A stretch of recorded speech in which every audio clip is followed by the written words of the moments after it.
Баршаларыңызға қайырлы күн, сіздермен Төлеуқұл Айзат, менің каналыма қош келдіңіздер. Бүгін сіздермен өте нәзік, тез арада дайындалатын, қалыңдық, яғни невеста деп аталатын менің сүйікті салаттарым бірін дайындайтын боламыз. Видеоны көрмес бұрын каналға тіркеліп кетуді ұмытпаңыздар. Бізге ең алдымен тауық филесі мен жұмыртқаны пісіріп алу қажет.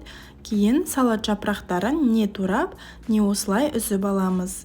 Піскен тауық етін осылай орташа көлемде 4 бұрыштап тураймыз.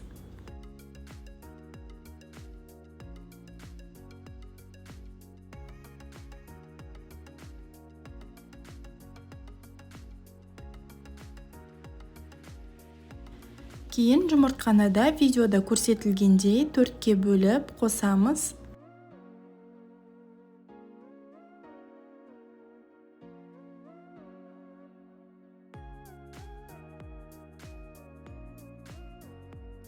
Және осындай дайын консервіленген ананас турап қосамыз.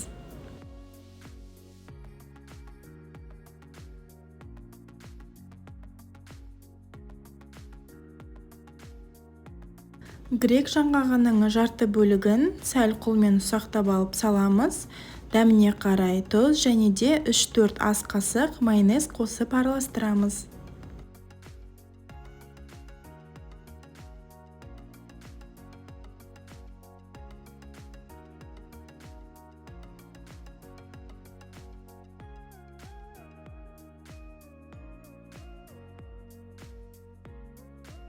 Қалған грек жаңғағын осылай ең соңында үстіне қосып әсемдейміз.